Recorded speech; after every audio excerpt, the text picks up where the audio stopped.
Hi friends, welcome to Hariom consultants. Hope is it fine at your and.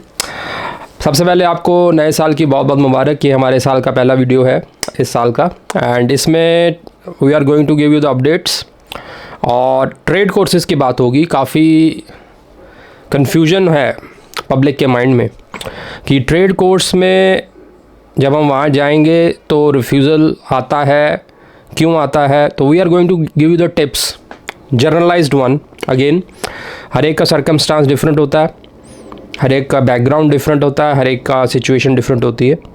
So specifically to your situation you can book a slot. Number आपके सामने है, so that आपको आपकी situation के हिसाब से guidance मिले। तो उसके लिए जूम मीटिंग इज़ देयर। बाकी जो जनरलाइज, जो सबको एप्लीकेबल होते हैं, वो पॉइंट्स हम आपको बताने वाले हैं। ये हर एक को फॉलो करने हैं कि ट्रेड कोर्सेज में जब आप अप्लाई करते हैं तो ट्रेड कोर्सेज में अप्लाई करने के लिए ये 3 या 4 पॉइंट आपको दिमाग में रखने पड़ेंगे। और अब क्योंकि नई पॉलिसी आ गई है 24 की, उसके हिसाब से मैं आपको बता रहा हूँ अपडेटेड इन्फॉर्मेशन कि अब अगर आपको सक्सेस रेट अच्छा चाहिए ट्रेड कोर्स में, then you must follow these 3 और 4 पॉइंट्स। ठीक है जी, स्टार्ट करते हैं आज का वीडियो। सबसे पहले अपडेट्स आपको दे देते हैं कि जो फैमिली स्पॉन्सर्ड वीज़ाज़ में डिले हो रहा है, अराउंड 67 to 68 डेज़ का टाइम है, कईयों को इससे ज़्यादा भी लग रहा है, तो वो कुछ दिनों में कम हो जाएगा क्योंकि नया स्टाफ एम्बेसी रिक्रूट कर रही है। होता ही है, जब ज़्यादा रश आ जाता है, खासकर इस स्ट्रीम में ज़्यादा रश है। बाकियों को तो कंपैरेटिवली इट्स ओके, उसमें कोई ज़्यादा प्रॉब्लम नहीं है। Simple visitor visa, business visa सब ओके आ रहे हैं। है कंपैरेटिवली थोड़े स्लो हैं, बट ऐसे नहीं है कि बहुत ज़्यादा वेट करनी पड़ रही है जैसे कि फैमिली स्पॉन्सर्ड में है। तो फैमिली स्पॉन्सर्ड का सोल्यूशन कुछ दिनों में निकल जाएगा और जल्द ही आपको रिजल्ट्स मिलने शुरू हो जाएंगे। बाकी जो बैकलॉग बचा हुआ है वो निकलने के बाद ही ये प्रोसेस फास्ट होगा। बैकलॉग बहुत है, क्यों है? You all know, December season था, फैमिलीज़ यूनाइट होना चाहती हैं एंड उसकी वजह से ये सब कुछ डिले हो जाता है, क्योंकि इसमें फैमिली स्पॉन्सर्ड मतलब फैमिलीज़ ही अप्लाई कर पाती हैं जिनके रिलेटिव्स ऑस्ट्रेलिया में and they want to unite. ठीक है, तो स्टार्ट करते हैं मेन मुद्दे पे। तो व्हाट इज़ ट्रेड कोर्स, आप सबको मालूम है कि हमने पिछली वीडियो में आपको बताया था माइग्रेशन पॉलिसी में दे वांट स्किल्ड पीपल। अब स्किल किसी भी लेवल का हो, दे वांट इट, पर कहाँ पर मिलना, कहाँ पर रिक्वायरमेंट है, वो भी हमने आपको बताया था। फिर आपको हाईलाइट कर रहे हैं रीजनल एरियाज़। अब अपने दिमाग से सिडनी और मेलबर्न को साइड करके ही चलें।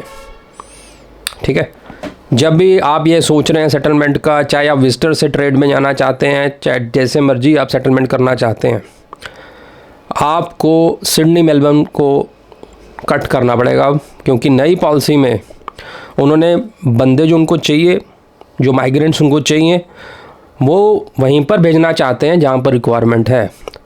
Sydney Melbourne is filled up, to be very frank. उसमें कुछ हायर लेवल के स्किल्स की स्टिल रिक्वायरमेंट है, जो कि जैसे scientist level, doctors and all that, उनको छोड़िए क्योंकि सारी पब्लिक वो नहीं होती। I am talking on major terms, जो मेजर हमारे हैं, जिसमें लेबर आते हैं, कारपेंटर्स आते हैं, इलेक्ट्रीशियंस आते हैं, क्योंकि there are so many people जिनके पास ये स्किल होते हैं। डॉक्टर्स वो तो कुछ परसेंटेज है ना सोसाइटी का जो हाईली एजुकेटेड है, वो तो चलो हर जगह रिक्वायरमेंट है, उसको हटा के साइड पे। To get more positive results in any sector you talk of, carpentry, air conditioning, electrician, construction workers, इसके ऊपर लेवल वाले teachers, accountants, commerce people, business managers, ये सब जो trades हैं 1 by 1, इन सब की requirement रीजनल एरियाज़ में बहुत है, और ये नई पॉलिसी बनाई गई है इसीलिए बनाई गई है। तो इसमें आपने क्या 3 पॉइंट्स ध्यान रखने हैं। नंबर 1 पॉइंट, अब सबसे पहले मैं आपको क्लैरिटी दे दूं, कई लोग कह रहे हैं कि स्टडी पे विजिटर वहाँ पर जब हम जाएंगे तो ट्रेड कोर्स नहीं मिलेगा, यू आर नॉट, ऐसा कहीं भी नहीं लिखा हुआ। I am making it very clear. आप खुद जाके एम्बेसी की साइट पे चेक कर सकते हैं, कहीं पर नई पॉलिसी में ये नहीं लिखा हुआ है कि आप विजिटर पर आकर ट्रेड कोर्स के लिए स्टडी सब क्लास 500 नहीं डाल सकते। ठीक है, इट इज़ अलाउड। वो तो उनको, यही तो one of the major chunk of migrants उनको मिलते हैं, this is one of the source कि जो विजिटर पे आता है वो वहाँ पर ट्रेनिंग लेता है और ट्रेनिंग के बाद वहाँ के हिसाब से उसके स्टैंडर्ड सेट होते हैं and then they give them the work, right. The only thing is अब आपको फाइलिंग अंधे धुंध नहीं करनी है। पहले भी ऐसे रिफ्यूज़ल्स पहले भी आपको मिलते रहे, लेकिन अब अगर आप विजिटर में वहाँ जाएंगे और सिडनी मेलबर्न में प्लान करेंगे, दैट इज़ नॉट रिकमेंडेड। वो हम आपको बोलेंगे, क्योंकि सिडनी मेलबर्न में they are not going to give the visa. Sydney Melbourne पहले बहुत भर चुका है, इट इज़ बिकॉज जहाँ पर रिक्वायरमेंट है उन्होंने वहीं पर वीज़ा देना है। तो करना क्या है, सबसे पहले आपको अपने दिमाग में रखना है कि विजिटर वीज़ा लगवाइए, ठीक है। और फिर वहाँ पर जब आपने अप्लाई करना है तो इंस्टीट्यूट्स रीजनल एरियाज़ में भी हैं, और कौन से कोर्सेज़ पकड़ने हैं, वोकेशनल कोर्सेज़, क्योंकि उसकी ज़्यादा डिमांड है, ठीक है ना। तो number 1 point keep in your mind is कि रीजनल एरिया में जाना है। एडमिशन जो लेनी है सब क्लास 500 की, ऑफर लेटर जहाँ से लेना है, COE कहाँ का लेना है, confirmation of enrolment regional area के इंस्टीट्यूट से जहाँ पर वोकेशनल कोर्स हो रहे हैं, राइट। और this is the number 1 point किस इन योर माइंड। इसके अलावा सिडनी मेलबर्न में कहीं भी एडमिशन नहीं लेना है, कहीं भी कहीं यहाँ का COE नहीं लेना है। ये पहला पॉइंट आप ध्यान रखिए अगर आपको सक्सेस रेट चाहिए, right. First point. Second point, ये पहले भी प्रॉब्लम थी, अब भी प्रॉब्लम कईयों को है, वो मैं क्लैरिटी दे रहा हूँ कि ऑलवेज मेक ए बैकग्राउंड। अब आप यहाँ पर कॉमर्स MBA इंडिया में हैं, वेल क्वालिफाइड पोस्ट ग्रेजुएट, अब किसी ने बोला जी वहाँ कारपेंटरी का कोर्स कर लो, बड़ी जल्दी PR लगेगी। PR तो लगेगी, बट आपको तब लगेगी ना PR जब आपको वोकेशनल कोर्स वहाँ पे मिलेगा।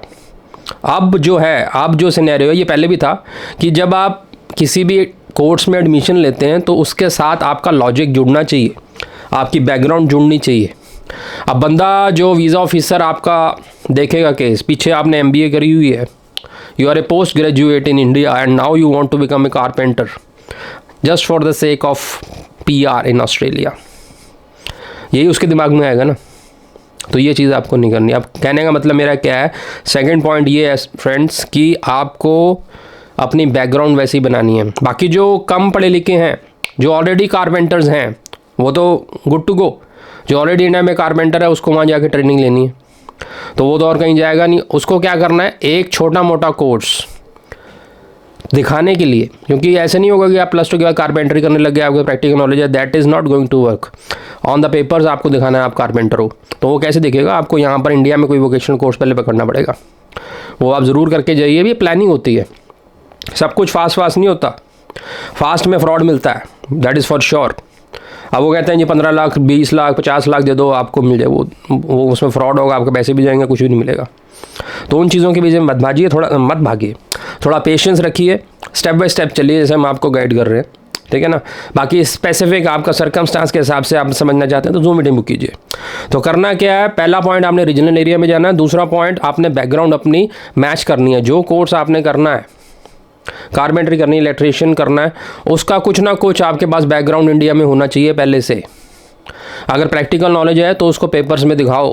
पेपर्स में कैसे दिखाएंगे, कोई डिप्लोमा कर लो, कोई छोटा मोटा कोर्स कर लो, ताकि उसमें, या आप कहीं काम कर रहे हैं वहाँ से जो इनकम आपकी रिसिप्ट्स आई हैं और उनसे होते हैं ना कि अगर आपने कोई छोटा मोटा अपना बिज़नेस करते हैं कारपेंटरी का, तो एक छोटा मोटा फर्म बना लीजिए कि मैं ये मेरा बिज़नेस है, उस पर जो रिव्यूज़ आते हैं अपने क्लाइंट से रिव्यूज़ लीजिए, वो आपका शो करेगा काम कि आपको आता है। Now you want to advance that in Australia. तो कारपेंटरी में बार बार इसलिए बोल रहा हूँ कि एक जनरल में जाए, सिर्फ कारपेंटरी की रिक्वायरमेंट नहीं, हर एक एरिया में रिक्वायरमेंट है, रीजनल एरियाज़ में, ठीक है ना। Construction worker, electrician, AC and all that everything, आप लिस्ट उठाएंगे आपको मिल जाएगी।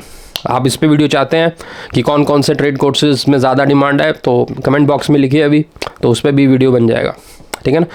तो जर्नलाइज चीज़ों के ऊपर जो चीज़ें हैं वो वीडियोज़ में आती हैं। बाकी कई प्रोफाइल अपनी डिस्कस नीचे लिख देते हैं कमेंट्स में, फ्री में कुछ नहीं होता सर। अगर आपको अपनी पर्सनल प्रोफाइल, आपका जो सर्कमस्टांस है आपने डिस्कस करना है मेरे से, तो आपको जूम मीटिंग अटेंड करनी पड़ेगी, क्योंकि पब्लिक के लिए ऐसी बातें करना भी ठीक नहीं है, राइट। वो जी मेरे मामा जी का बेटा जी वहाँ पर है, ये सारा कुछ कई लोग लिखते हैं। सो प्लीज़ नंबर फ्लैश हो रहा है, व्हाट्सएप करिए, हेलो लिखिए and you will get the details how to book the slot, ठीक है। तो 2 पॉइंट हमने आपको क्लियर कर दिए रीजनल मतलब ट्रेड कोर्सेज में सक्सेस रेट इंक्रीज़ करने के लिए और वहाँ पर सेटल डाउन होने के लिए। पहला पॉइंट, रीजनल एरियाज़ टारगेट करने हैं, सिडनी मेलबर्न भूल जाइए। Number 2, you should have background.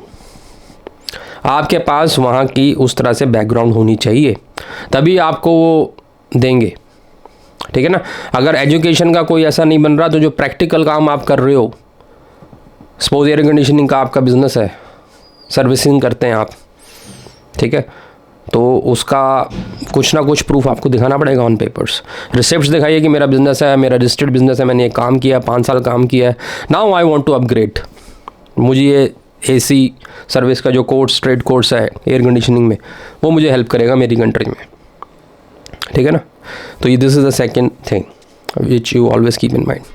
Number 3 and most important, कभी भी आपने जब भी एसओपी, भी इसमें एसओपी की बात करूँगा मैं, स्टेटमेंट ऑफ पर्पस में कभी भी आपने ये रिवील नहीं करना है कि ये जो आप ट्रेड कोर्स कर रहे हो इससे आपने वहाँ पर पीआर लेनी है। वो सबको मालूम है what is the logic, but आपकी जो एसओपी है जब ऑफिसर के सामने आएगी उसको यही दिखना चाहिए कि आप अपने देश में बहुत खुश हैं, आप कुछ टाइम के लिए टेम्परेरीली वहाँ पर आए हैं, उस टाइम पे आप वहाँ पर काम करेंगे, ट्रेनिंग लेंगे, सर्टिफिकेशन लेंगे और अल्टीमेटली आपने सेटल डाउन अपनी कंट्री में ही होना है। तो that statement of purpose is very important, ठीक है। तो ये जो 3 चीज़ें हैं ये आपने दिमाग में रखेंगे तो ट्रेड कोर्स आपको ज़रूर मिलेगा। और रीजनल एरियाज़ में जाना है, रिलेटेड कोर्स ही पकड़ना है, अनरिलेटेड जो पहले था चीज़ वो नहीं करनी, ठीक है ना। बाकी एक चीज़ आपको क्लैरिटी और यहाँ दे देते हैं कि जो नई पॉलिसी में लिखा हुआ है वो बात हुई है, वो हमने पहले भी क्लैरिटी दी थी, वीज़ा हॉपिंग की, वो बंद हुआ है। वीज़ा हॉपिंग क्या होती है दोबारा आपको बता देते हैं। वीज़ा हॉपिंग होती है कि पहले स्टूडेंट्स क्या करते थे, जो स्टडी वीज़ा पे वहाँ पर जा रहा है वो एक कोर्स पकड़ता था, उसके बाद वो छोड़ के दूसरा पकड़ता था, किसी ने बताया जी ये मत कर वो कर ले, तो वो इसी स्टडी पे एक और स्टडी लेता था, तो ये स्टडी पे स्टडी चलती रहती थी। तो दैट हैज़ बिन स्टॉप्ड, वो अब आप नहीं कर पाओगे। वो चाहते हैं भाई जो स्ट्रीमलाइन तरह से आपने चलना है, जो कोर्स आपने पकड़ा है, जिसके लिए आपने वीज़ा लिया है उसको कंटिन्यू कीजिए, उस पर फिर वर्क करिए और फिर आप पीआर लीजिए स्टेप बाय स्टेप 1 2 3। और ये स्टेप उन्होंने बहुत स्ट्रेट फॉरवर्ड कर देने हैं अब 24 की पॉलिसी में, इधर उधर भटकना नहीं पड़ेगा, आपको हर एक चीज़ का पॉइंट मिलेगा। रीजनल एरियाज़ में पॉइंट्स और मिलते हैं, पीआर में पॉइंट सिस्टम होता है, आप सबको मालूम है। रीजनल एरिया में काम करने पे पॉइंट्स एक्स्ट्रा मिलते हैं बिकॉज दे वांट इट। और अब बिल्कुल क्लियर कर दिया उन्होंने पॉलिसी में कि we want skilled persons but in the regional areas. आप जाके पढ़ सकते हैं, हम everything is written on the embassy.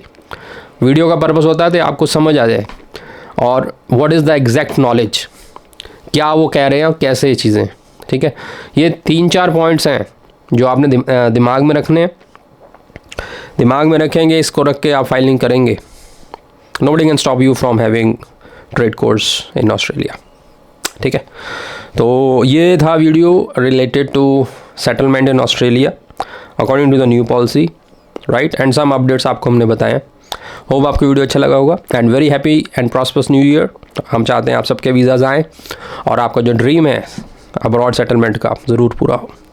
Thank you very much.